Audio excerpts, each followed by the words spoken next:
Hello, Capricorn! Maligayang pagbabalik at salamat sa pagbisita. Ito po ang inyong Sun, Moon, Rising, Sign, and Venus Love Reading. Tayo ulit para sa sign ni Capricorn. Kunin niyo lang po kung ano yung nakarelate kayo. Tapon niyo yung hindi.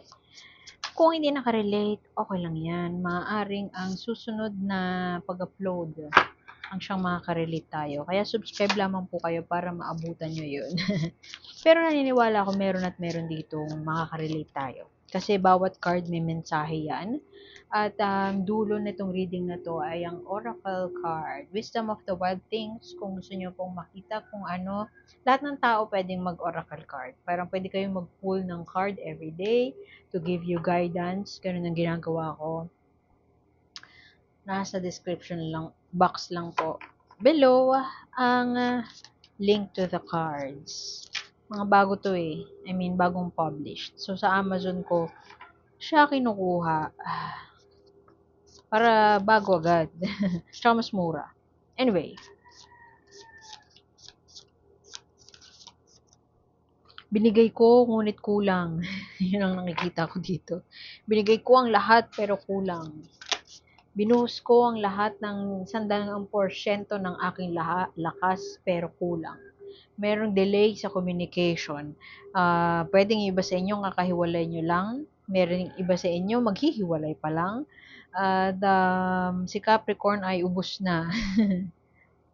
Naibigay ang lahat pero kulang. May hindi balanse na pagbibigayan at pag-receive dito sa connection mo, Capricorn. Maaaring ikaw ay trabaho ng trabaho, I mean, tinatrabaho mo ang relasyon na ito, ikaw ang nagdadala, at yung partner mo, para sa kanya sapat naman yung binibigay niya. Pero, I'm not talking about pera ha, I'm talking about yung energy at yung relationship takes some work. Yung amount of energy na binubuhos para,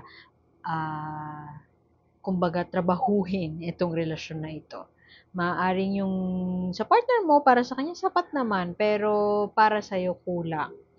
Merong isa sa inyo ang ubos biyaya, ang pagbibigay dito sa relasyon na to. At yung isa naman ay hindi napapantayan yon. Kaya ba sa inyo, maaaring yun na nga, umabot na sa korte, pwedeng may away na tungkol sa custody ng bata, pwedeng ganun, pwedeng may anak kayo, mabagal ang usad ng mga bagay-bagay. Di ko alam kung saan nanggagaling si Capricorn, pero ito ay una pa lang na card na lumabas, it could signal unhappiness. Hindi natutuwa si Capricorn sa nangyayari sa kanyang married life ngayon. Yung iba sa inyo married, meding in a relationship pa lang, pero kasi ang traditional nito ay traditional visuals nitong Four of Wands ay marriage. Pag nakuha mo to ng upright, ay, perfect, ano na, parang you are living a perfect life, Capricorn. Last month, yung reading mo, perfect wedding, wedding of the century. So, ngayon, anyari? Anyari, Capricorn. Anyway,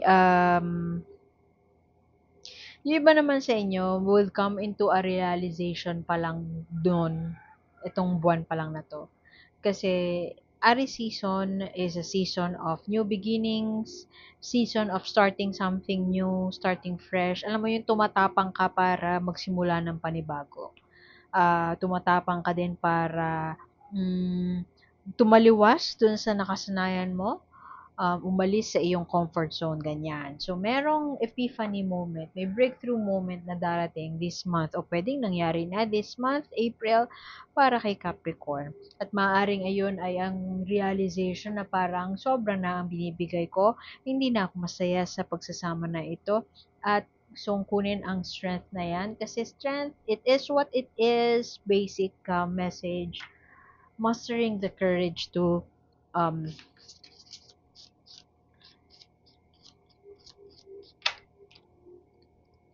alam mo yun, yung tapang mo, minamaster mo para lang maisa katuparan, para lang mairaos ang relationship na ito. Mairaos meaning makapag-provide sa pamilya para hindi pagtrabahuhan siya para hindi umabot sa punto na maghihiwalay kasi paano yung bata, very typical of um, hindi naghiwalay kasi nga iniisip nila yung bata. You could be dealing with a Virgo, pero malakas ang paninindigan ni Capricorn. Naninindigan si Capricorn kung ano man ang status nito ngayon, mananatiling firm, maninindigan si Capricorn dun sa gusto niya mangyari. Pwede kasi na naghiwalay na kayo tapos hindi mo pa fully makat yung ties kasi meron pang soul contract. Soul contract na kailangang isakatuparan. Pwedeng yun nga, kailangan mo nang maging null and void ang kasal or pwede din na yung iba sa inyo may anak. Kung ikaw naman ay single at nandito ka para sa isang love reading, ang nakikita ko sa'yo, masyado kang malakas. Pwedeng yung iba natatakot sa'yo na lumapit kasi hindi mo pinapakita yung vulnerable side mo. Maaring may papunta sa'yo or somebody is coming towards you na maaring Virgo, yung Hermit kasi nandito. Pwede ding kapwa Capricorn. Pero mukhang in a relationship pa tong tao na to. Or kasal pa at inaayos niya yung annulment, ganun. Yun. Pwede din Libra, nandito ang Libra.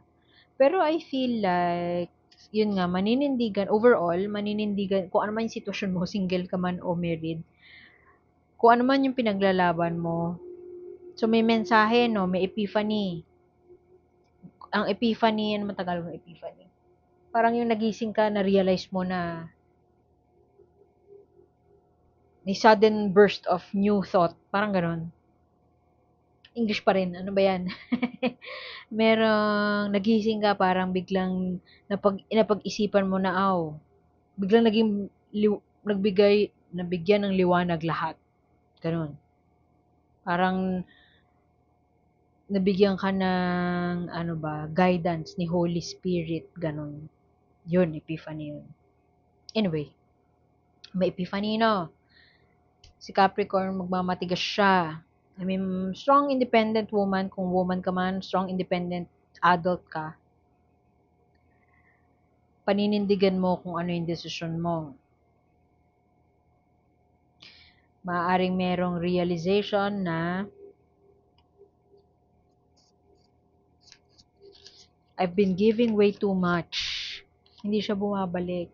Tapos etong partner ko, walang ibang ginawa kundi, ewan ko, magmukmok sa isang tabi, mag-walk out kapag hindi niya na kaya, hindi ko alam. The end is near, Capricorn. Bahala kang maglagay ng meaning doon. The end is near, hindi end of the world End is near. Ano yung example nun? Pwedeng interpretation nun ay malapit na magkaroon ng decision ang korte, kung dumating kayo sa korte. Malapit na, di ba, halimbawa, may kasabihan na waiting for the other shoe to drop. Ano yun? Nandun ka sa isang sitwasyon o isang bagay na alam mo na darating na sa punto na kung ano man yung worst case scenario, padating na doon, naghihintay ka na lang. Malapit na. Nararamdaman mo na hindi na to yung how you wanted it to be, how you dreamt it to be. Parang Somebody That I Used to Know lang Alam mo yung kanta na yun? Somebody That I Used to Know.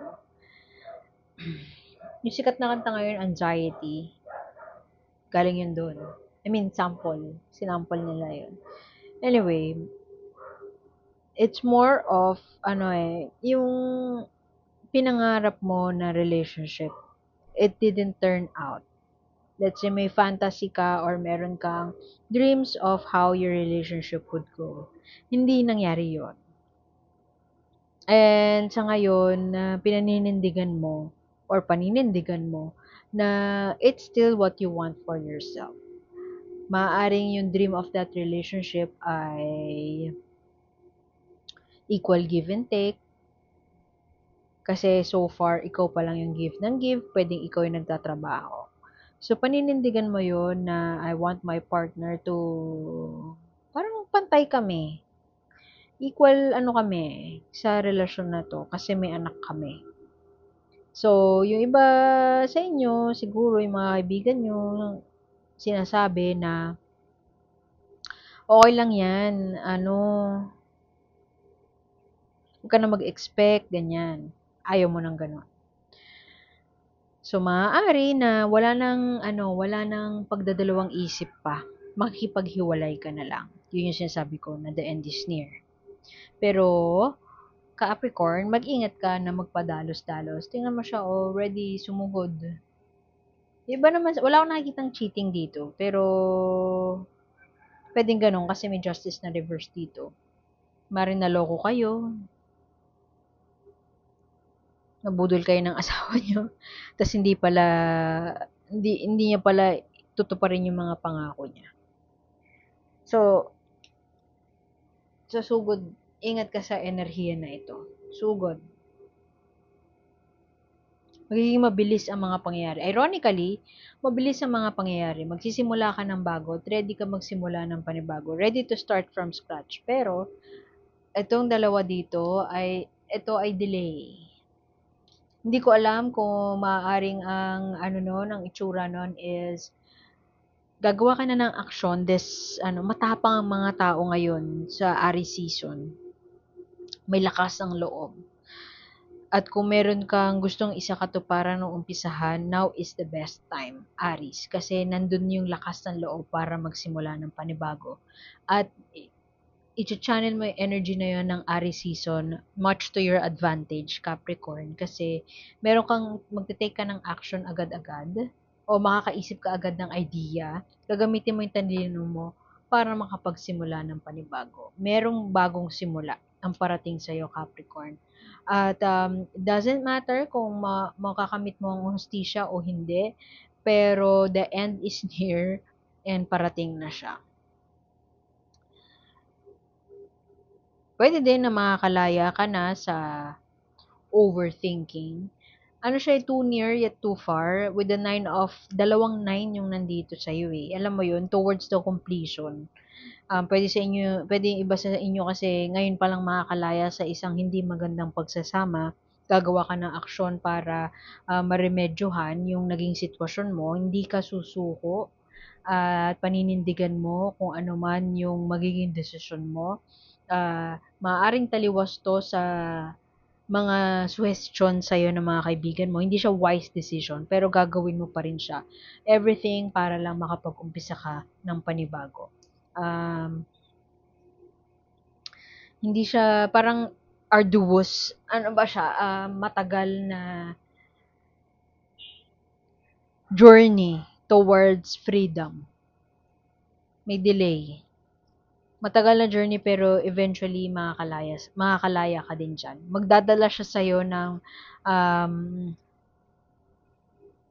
pwedeng sleepless nights, pero at matagal ang proseso, pero may chance na makamit mo ang hustisya.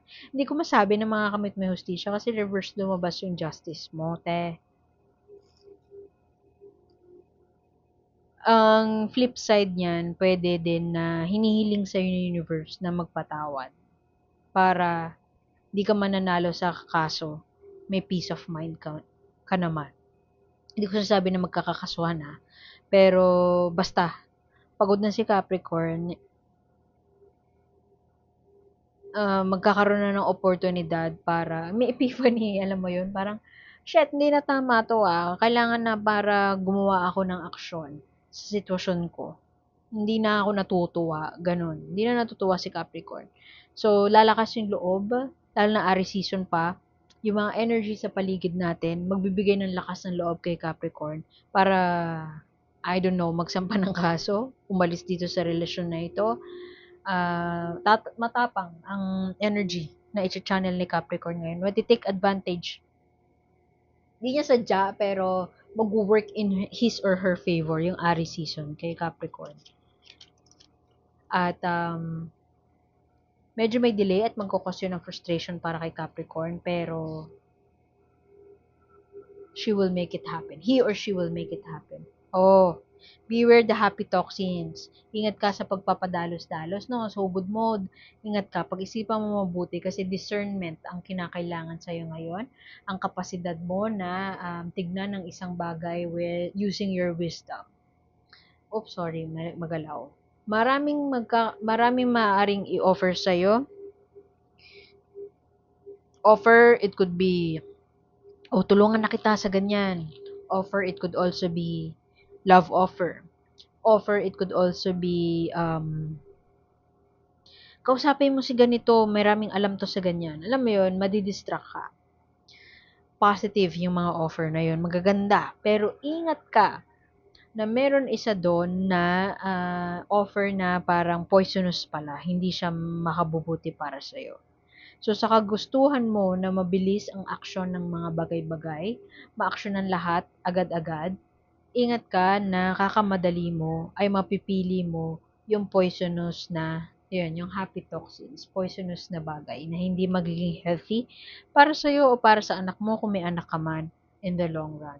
Alam mo yun, sa gugustuhan mo na, alam mo yun, gusto ko ng peace of mind, gusto ko nang matapos to, sa gustuhan mo na matapos yun, gagawin mo lahat, everything in your power, para lang makaalis dun, para lang makapagsimula ng panibago. Pero dahil malakas ang kagustuhan mo na magawa na yon, you run the risk of choosing yung bagay na hindi healthy para sa'yo. Ingat ka dun, Capricorn. Okay? So, iwan ko na yun dun. Salamat sa pagbisita. Ako po si A. Like, share, and subscribe lamang po para maabutan nyo ang mga next na lumabas sa feed nyo ba. And, hope to see you next time. Bye!